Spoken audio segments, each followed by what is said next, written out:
Essa capacidade de adaptação é fundamental e esse é o maior desafio, você conseguir passar por isso bem. Você está ouvindo o Vioral, o podcast da indústria farmacêutica. Não esqueça de se conectar no Instagram, @Vioral, ou então com o nosso host, @Paulo Crepaldi, o PC. Novos episódios todos os dias 5 e 20 do mês, em todas as plataformas de podcast. Fique agora com a 4ª temporada do Vioral.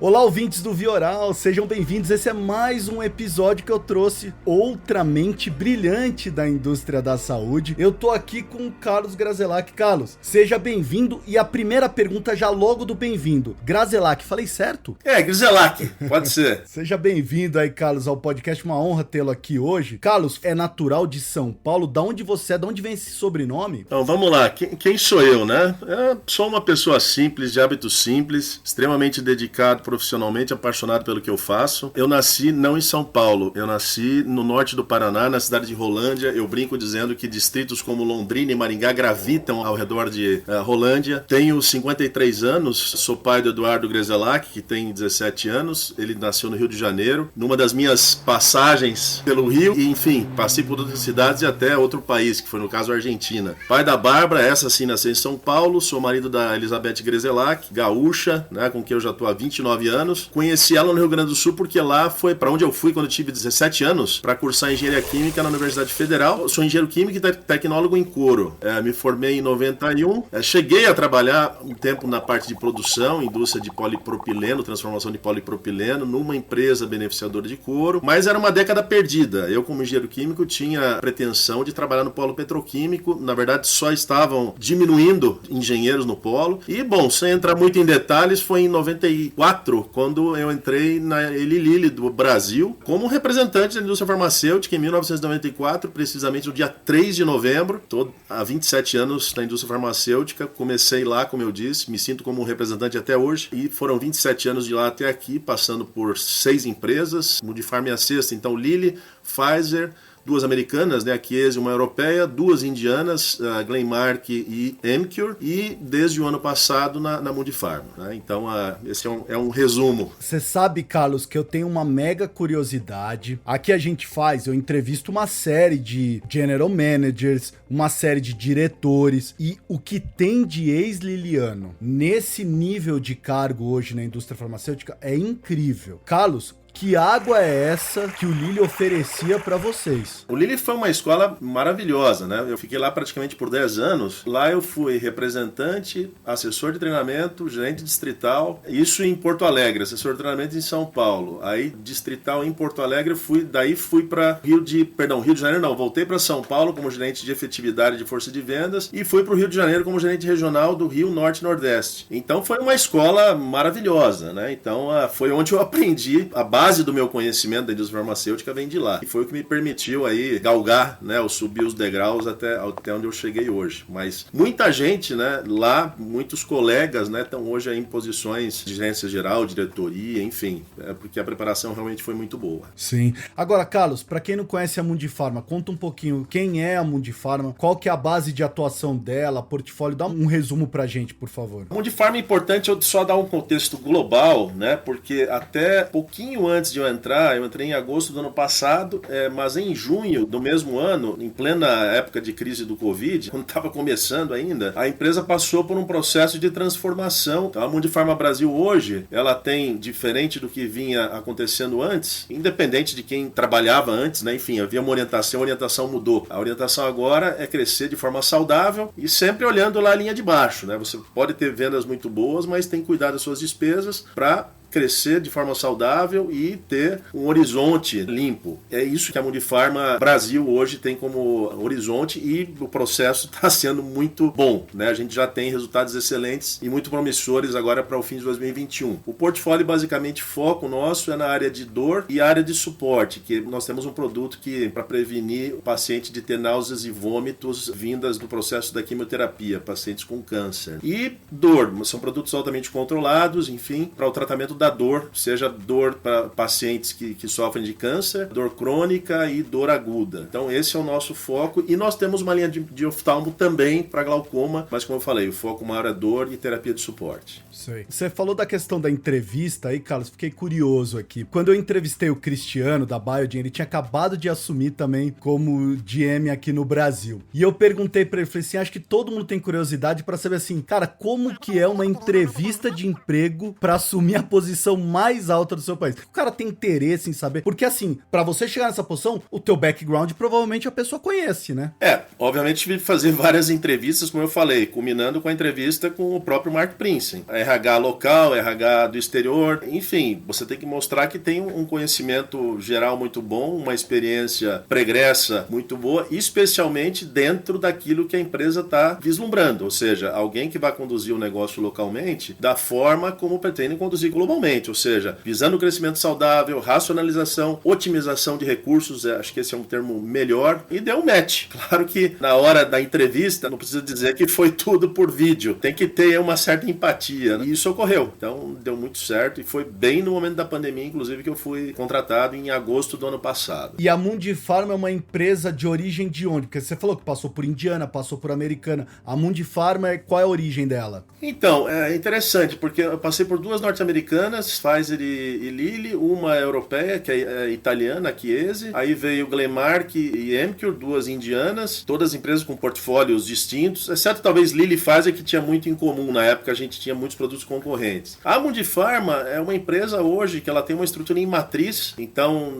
tem um RH aqui que tem um reporte para mim, mas ele tem o principal reporte dele para fora, finanças não é diferente, a minha posição ela está muito voltada porque é comercial e marketing, né? E essas posições as matrizes que a gente chama, ou verticais, que é o termo mais utilizado internamente, olha, pode ter um RH em Singapura, finanças em UK, para não dizer que não existe um local mais central, é Londres, mas é uma empresa bem globalizada, tem uma área importante de compliance, cuja a pessoa que coordena a nossa área e a área de países emergentes, ela está na África do Sul, então essa é uma multinacional de fato, né? É isso. E agora aqui no Brasil, dá uma ideia pra gente do tamanho da Mundipharma aqui no Brasil, Carlos. Nós agora somos uma empresa que devemos fechar próximo dos 100 milhões de reais, mas com uma perspectiva muito boa futura, e o mais importante do que vendas é o que fica lá embaixo, entre vendas e despesas. Então nós somos uma empresa que ela deu uma encolhida para agora voltar a crescer, mas de uma forma muito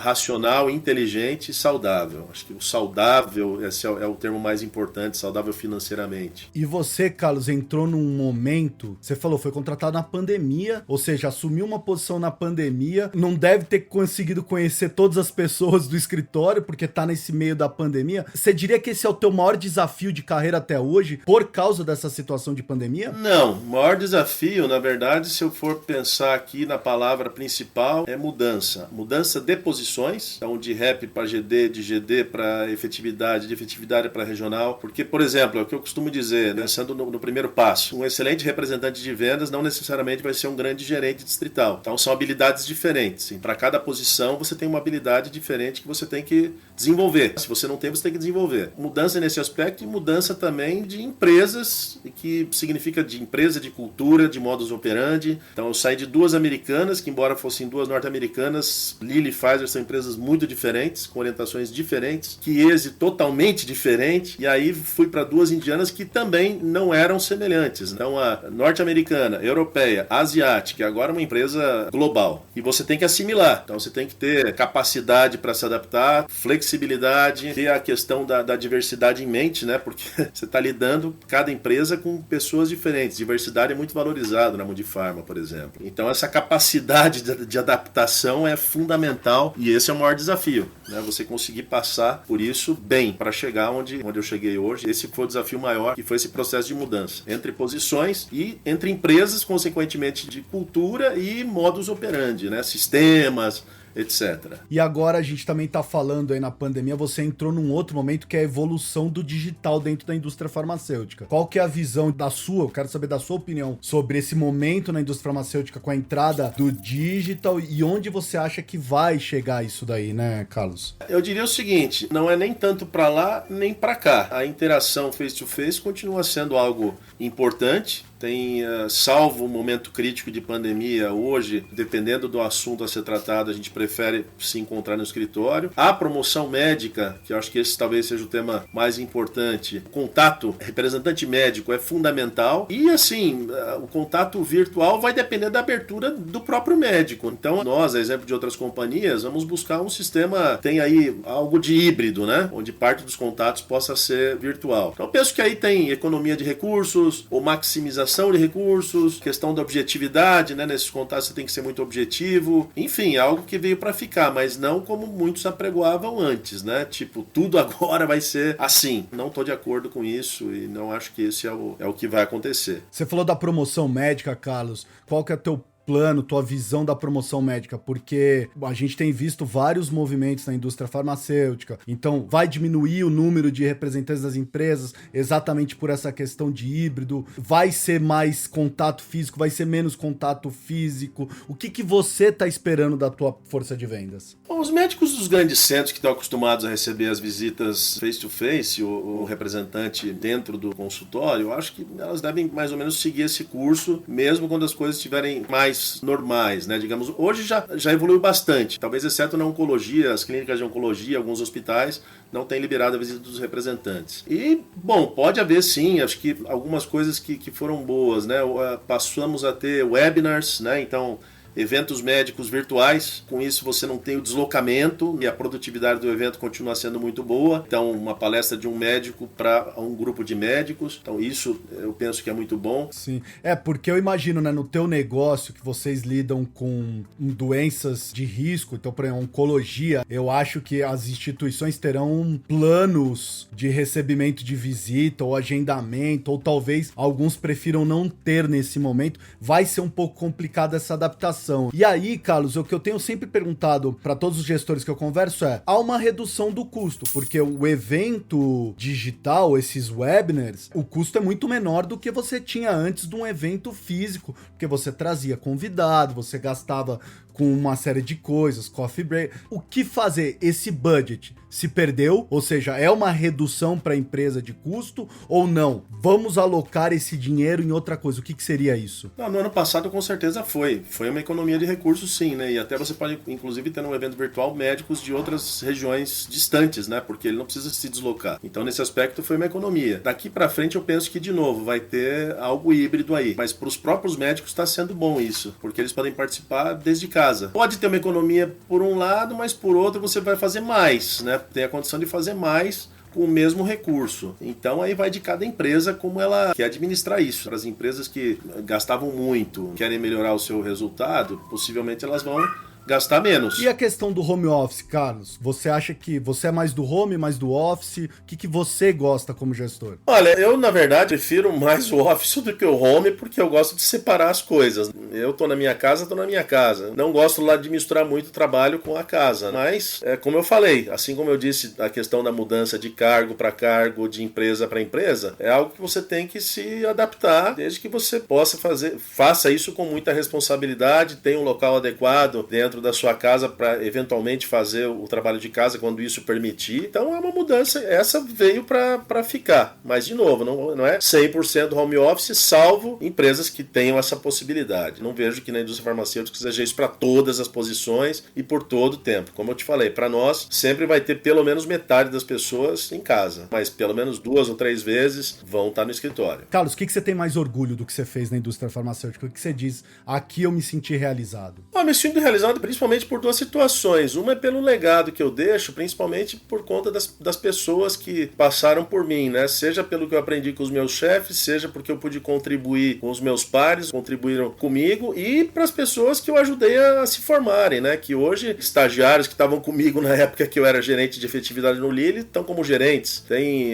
gente que está como diretor, e por aí vai. Esse é o legado que a gente deixa, é o mais bacana, é o que fica para mim. E fazer parte parte da indústria farmacêutica, porque como você falou logo no início, eu me considero, sem dúvida, como um profissional da saúde. E você sabendo que está trabalhando com soluções que vão melhorar a vida dos pacientes, nosso lema, por exemplo, né, na Mundifarma, onde o cuidado, a colaboração vão fazer a diferença naquilo que importa mais. O que importa mais? É o bem-estar dos pacientes, é a satisfação do médico em ter uma solução que é adequada para melhorar a vida do paciente ou para curar o paciente, enfim, e também dos nossos colaboradores, né? Então você ter a satisfação de saber que as pessoas, de alguma forma, estão melhorando a sua vida. Então isso é a minha satisfação, o meu orgulho de fazer parte dessa indústria. Sim, quem que foi o líder que te inspirou? Tem um líder que eu segui os passos dele, me inspirei nele. Quem que você se espelha, Carlos? Olha, eu tive excelentes chefes aí, né? Por exemplo, o meu gerente regional, quando eu era rep, depois quando eu fui GD na Lilly, era o Nascimento, que está em Curitiba, já se aposentou, está hoje em Curitiba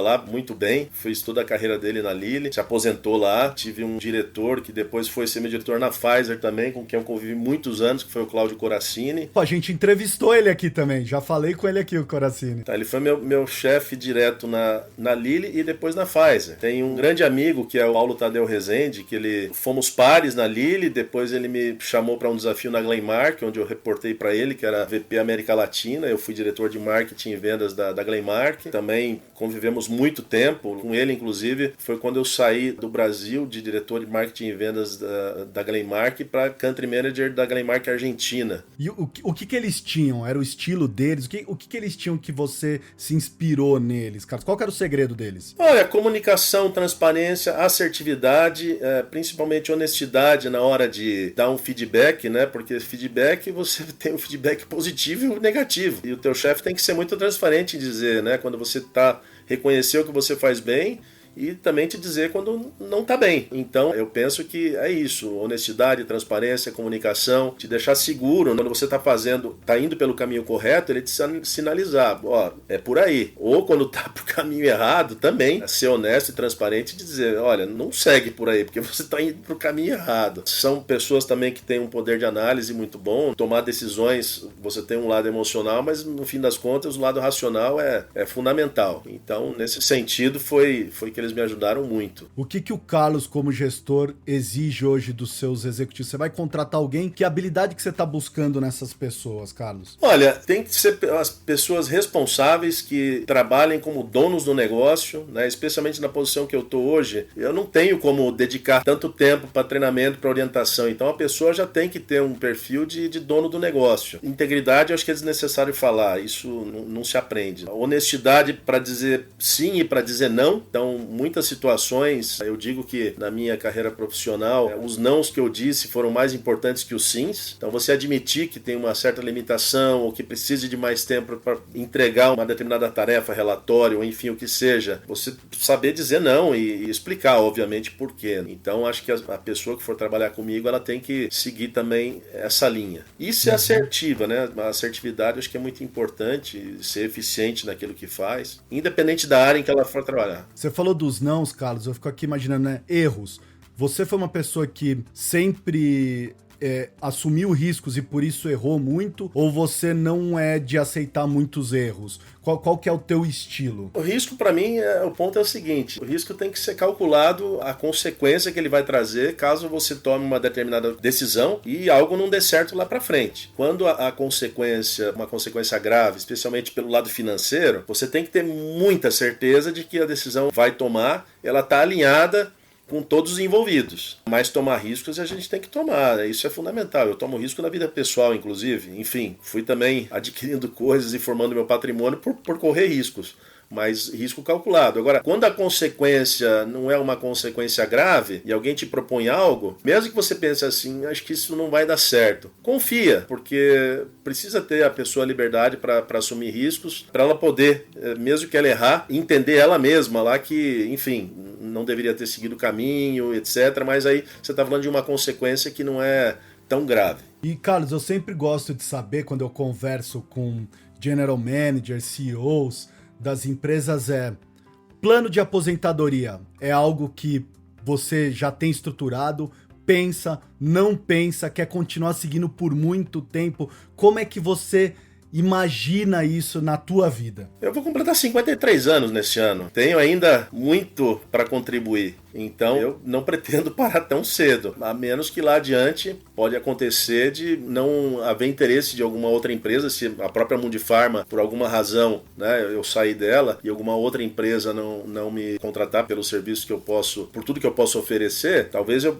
vá pelo caminho de um negócio próprio, na mesma área ou numa outra área, mas enfim, eu não estou pensando hoje nisso, não. Tenho muito para fazer ainda e sou um apaixonado pelo que eu faço. E você não tem um plano também, Carlos, do tipo, olha, eu imagino que com X anos eu não queira mais estar tanto como executivo, prefiro estar como consultor, ou durante X anos eu vou construir um patrimônio através de investimentos para poder viajar, curtir minha família. Eu sempre fico curioso para saber se as pessoas têm isso, elas planejam uma idade em diante, ela vai falar assim, para mim chega, basta ou não. Teu sonho é, enquanto eu puder, eu quero estar trabalhando na indústria farmacêutica. Eu acho que após os 60 anos, né, talvez aí sim possa pensar em diminuir o ritmo, né, ou não trabalhando por uma empresa como eu trabalho hoje, ou talvez por esse caminho que você falou de uma consultoria ou um próprio negócio que possa ser criado nessa ou numa outra área. Mas aí seria depois de 60 anos e até lá tem muito tempo ainda. O importante é manter a saúde, né? Você tendo saúde e sabendo que o que você está fazendo não está sendo danoso ou prejudicial à tua saúde, ok, siga bem, né? O que não pode é sacrificar a saúde, sacrificar família, enfim, eu acho que aí não é um caminho legal. Carlos, eu trago pro Vioral um quadro que eu tirei do New York Times, que ele fez perguntas para celebridades, e eu faço para vocês que são a nossa celebridade aqui no podcast. E a primeira pergunta é, qual o momento do último ano que você jamais vai esquecer? Olha, o que acontece? Na empresa anterior da Mundipharma, a Emcure, eu ocupava uma posição de Latinoamérica já há 4 anos. Eu passava praticamente dentro de cada mês viajando 2, às vezes emendando fim de semana. E por uma série de razões, uma reestruturação que ocorreu na empresa, a posição que eu ocupava, ela foi extinta. As pessoas que reportavam para mim passaram a reportar para a Índia. Então, assim, agradeci imensamente por tudo que eu tive como experiência, inclusive por conhecer o mercado latino-americano. Foi uma experiência muito boa, uma empresa de primeiro nível lá na Índia, mas enfim, houve um momento que eles tiveram que fazer uma mudança. Isso foi em maio do ano passado. O momento para mim mais importante do ano passado foi que jamais eu esperava que 2 meses depois já eu tivesse a oportunidade que me foi dada pela Mundipharma. Então isso foi fundamental. E também a convivência maior com a família que me foi proporcionada ao longo do ano passado, porque eu viajava muito, como eu te falei. Então, foram momentos muito bons. Esse do anúncio do meu ingresso na Mundipharma num prazo muito curto, e ao longo do ano passado a convivência, né? Porque a gente teve muitas notícias ruins, enfim. E aí tem que, ok, tivemos coisas ruins, mas houve muita coisa boa. Se você soubesse que estaríamos isolados por tanto tempo, o que você teria feito de diferente, Carlos? Talvez a resposta natural fosse que, agora fiquei muito tempo longe de amigos e tal, e que eu, sei lá, poderia ter mais contato com eles no momento que isso era permitido. Mas a minha resposta é meio que ao contrário, viu? Porque como eu passei 4 anos muito distante da minha própria família, aí eu falo dos meus filhos, da minha esposa, eu não me dei conta de que quando eu estava em casa, eu deveria dar mais atenção até nas pequenas coisas para eles. Isso eu só me dei conta agora que eu passei todo o tempo em casa e agora eu vou para o escritório, tem muitos dias da semana que eu vou para o escritório, mas enfim, eu não tô com viagem. Mesmo que houvesse viagem, seria aqui em território nacional só. Houve algumas situações que eu saí a campo com representantes da nossa empresa, mas foi aqui Rio de Janeiro, Joinville, né, viagens que eu fiz de carro. Então eu tô muito mais aqui. E com isso eu me dei conta de que pequenas coisas, às vezes sair com o filho de carro para bater um papo e não só chegar e perguntar, e aí, como é que tá a escola? Então eu teria lá atrás prestado mais atenção em como eu estava presente, mas não era presente, né? Ou seja, estava junto aqui da família, mas só estava aqui um corpo. Eu teria feito diferente se eu me desse conta disso, que eu acabei me dando conta agora, desde que a gente acabou ficando mais isolado. Carlos, para finalizar, o que você espera do futuro? Olha, com base nisso tudo que está acontecendo, e por mais que mostre, claro, a gente está no Brasil e se mostra mais no Brasil toda essa confusão, a falta de solidariedade, a falta de preocupação com o outro, ao invés disso, briga pelo poder, isso é muito triste. Então, eu quero acreditar que quando acontecer uma coisa dessa de novo, apesar que ela não acabou, for, não só no Brasil, mas nos outros países, não aconteça isso de novo, né? Porque é uma vergonha a gente ver isso como ser humano. Enquanto pessoas, e não só pessoas que falecem do Covid, mas por outras razões também, ou que vão ter uma depressão porque perderam emprego, tem que saber balancear isso. Não houve esse consenso, solidariedade, pensar no próximo, mas ficou muito essa questão de disputa de poder e, repito, não foi só no Brasil, a gente vê isso em outros países também. E penso que a indústria farmacêutica acabou sendo um exemplo nisso tudo, não, aliás, a indústria farmacêutica não, a área da saúde, né? Porque baixou a cabeça, foi desenvolver vacinas, medicamentos para tudo isso que está aí, enfermeiros, médicos, buscando soluções, por mais que alguns tenham sido criticados, porque a ciência, enfim, não existe uma ciência, isso foi uma coisa bizarra que eu ouvi, né? Porque você tem correntes, um acredita em algo, o outro acredita em outra coisa, e médicos que trouxeram soluções, por mais que isso se mostrou não efetivo, eles fizeram isso pensando no próximo. Então eu espero que no futuro, e pensando nas próximas gerações, especialmente os meus filhos, que isso aconteça, que pense mais no próximo, que os políticos principalmente não pensem no seu próprio nariz e no poder. Infelizmente isso é muito ruim, a gente está vendo hoje. Maravilha. Olha, Carlos, queria, antes de agradecer, mandar 2 recados, 2 pessoas que mandaram um abraço pra você, que eu tive conversando e falei que você viria ao nosso podcast. O Emir Moreira, que falou que foi GD com você no Lili, mandou um abração pra você.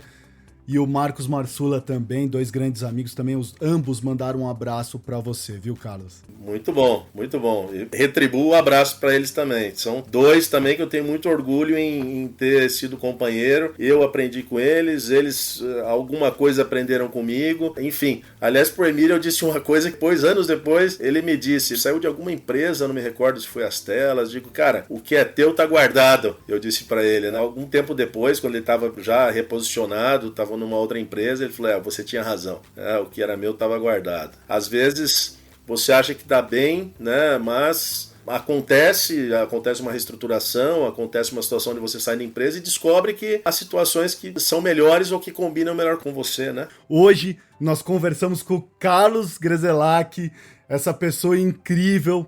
Muito obrigado, Carlos. Beleza, foi ótimo o bate-papo. Espero que eu possa ter contribuído aí com quem for ouvir o podcast, inclusive que se quiser interagir, enfim, quiser saber de alguma coisa sobre a vida profissional, quiser alguma dica, se eu puder ajudar, porque como eu falei, o legado que a gente deixa é esse, de procurar de alguma forma contribuir para que outros possam ter um caminho melhor ou ter uma vida melhor, enfim, dicas profissionais, estou à disposição. Maravilha, eu vou deixar na descrição desse episódio o link para o LinkedIn do Carlos, então quem quiser entrar em contato, clica lá no link. Esse foi mais um episódio do Vioral e eu fui. Você ouviu o Vioral, o podcast da indústria farmacêutica. Para se conectar é fácil, vioral.com.br, @vioral no Instagram, ou então envie um e-mail para vioralhealthcare@gmail.com.